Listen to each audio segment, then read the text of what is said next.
Bienvenue à Stratégie Client, le salon de la relation client qui se tient à Paris Porte de Versailles.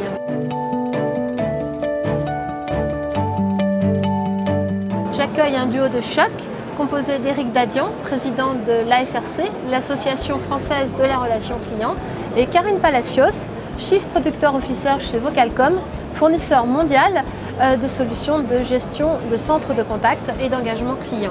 Éric, vous avez participé à la plénière, à la conférence d'ouverture qui avait pour thème le lien au sein de l'expérience client. Est-ce que cette quête du lien fait justement partie des nouvelles thématiques de la relation client qui ont été développées pendant la pandémie ?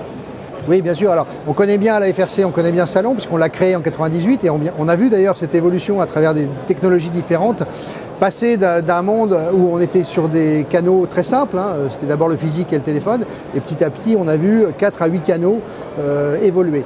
En 2020, évidemment, avec le confinement, avec le Covid, tout s'arrête. Alors, tout s'arrête, c'est-à-dire que les interactions clients s'arrêtent, et heureusement qu'en 2 jours, on bascule avec du télétravail.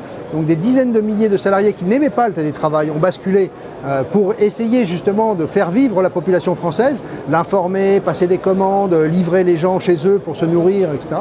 Et donc on a bien vu ce basculement à partir du mois d'avril 2020.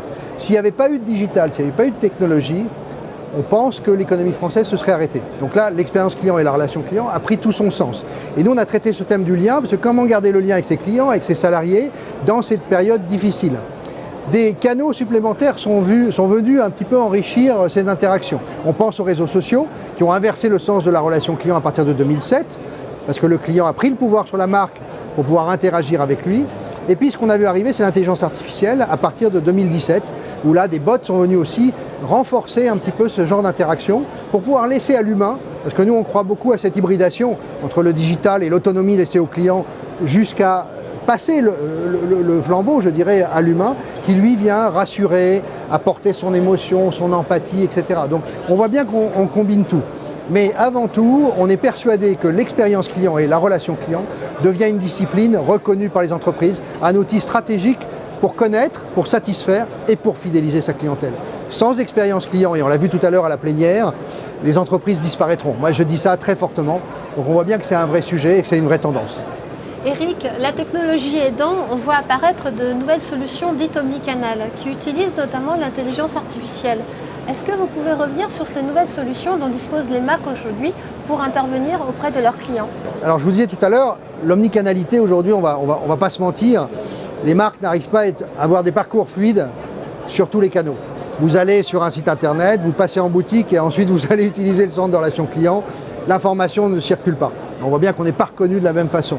On pense que plus on rajoutera de canaux, de toute façon, plus on aura d'interactions et plus on aura des prétextes pour connaître les clients et mieux les servir et surtout aller au-devant de leurs besoins. Et comme le digital ne peut pas aujourd'hui disparaître, puisqu'on ne pourra plus vivre sans digital, à la fois pour travailler avec les collaborateurs et garder le lien justement avec ses collaborateurs, des vrais problèmes de management d'ailleurs, qui se posent derrière, mais aussi avec le client.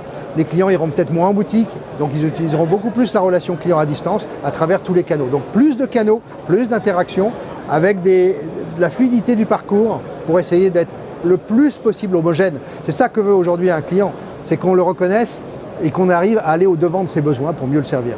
Éric, vous avez évoqué ce passage lors de la conférence d'un mode d'engagement client réactif à un mode d'engagement client proactif.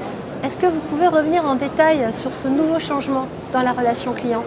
Déjà, nous, chaque année, on fait un baromètre avec Cision pour connaître les comportements des consommateurs. Ce qui les intéresse aujourd'hui, c'est plus de simplicité, plus de proximité, plus de transparence, être beaucoup plus unique un peu et personnaliser au maximum la relation client.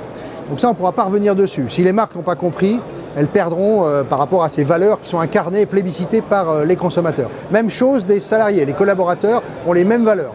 Donc les entreprises devront de plus en plus être conscientes de ces valeurs pour y répondre. Et donc on voit bien, et vous l'avez un peu dit dans votre question, il y a eu une inversion du sens depuis l'arrivée des smartphones de la relation client. Le consommateur, le client, il veut prendre en fait le pouvoir sur la marque, il veut décider, il veut co-construire, il veut fabriquer les parcours, il veut fabriquer les produits. Et il faut que la marque le comprenne et lui laisse la possibilité de le faire.